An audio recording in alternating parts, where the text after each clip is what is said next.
Good morning class 5 के बच्चों। आज मैं आप लोगों को आपके हिंदी पाठ्य पुस्तक से एक कहानी है, एक्सरसाइज 16 अनोखा उपहार। यह बड़ा ही मनोरंजक कहानी है, यह बड़ा ही भावुक कहानी है।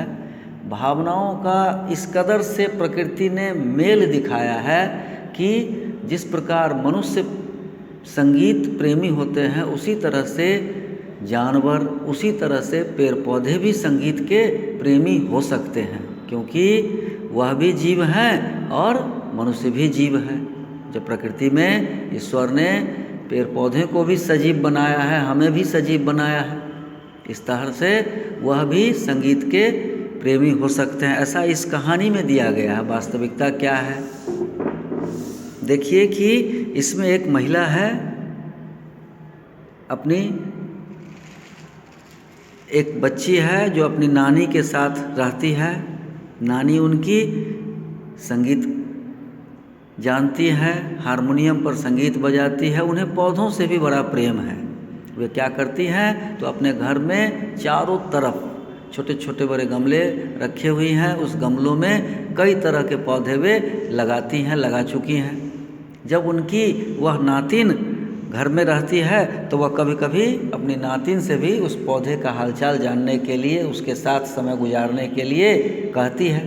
एक दिन की बात है कि वह हारमोनियम लेकर एक पेड़ के बगल में, पौधे के बगल में बैठ जाती है और कुछ बजाने लगती है। जैसे ही वह श्री राम की स्तुति बजाती है तो पेड़ पौधे जो होते हैं अगल बगल में वह झूमने लगते हैं। जो सबसे नज़दीक एक पौधा है रखा हुआ, वह तो इतना झूमने लगता है कि वह जैसे हारमोनियम में के करीब ही आ जाता है। यह देख करके ईसा के मन में बड़ा ही अनोखा भाव आता है। कुछ दिनों के बाद अचानक एक पौधे की प्रतियोगिता होती है। उससे एक दिन पहले वह पौधा उनके घर से चोरी हो गया रहता है। जब पौधे की प्रतियोगिता में वे हिस्सा लेने के लिए पहुंचती हैं तो देखती है कि उनका पौधा किसी दूसरे के नाम से अंकित होकर उस प्रतियोगिता में रखा हुआ है। अचानक ईसा की नज़र जब पड़ती है तो वह संयोजक को कहते हैं कि यह मेरा पौधा है, किसी ने चुरा कर इसे अपने नाम से अंकित करके यहाँ रखा है। अब वह संयोजक भी तिलमिला उठता है। अचानक हुए इस तरह के प्रश्नों से वह बौखला जाता है और वह कहता है कि क्या एक जैसा पौधा दूसरा नहीं होता?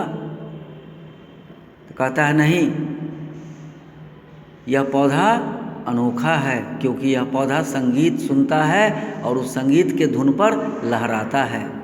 सारे लोग वहाँ पर अट्ठास करने लगते हैं, सारे लोग उसका मजाक उड़ाने लगते हैं कि पौधा भी कहीं संगीत सुनता है। तब वह कहती है कि इसकी भी परीक्षा हो जाए। एक हारमोनियम लाया जाता है। उस पौधे के बगल में बैठकर उनकी नानी उसी राम की स्तुति को बजाना शुरू करती है। अचानक वह पौधा पूर्व की भांति लहराने लगता है, हिलने लगता है।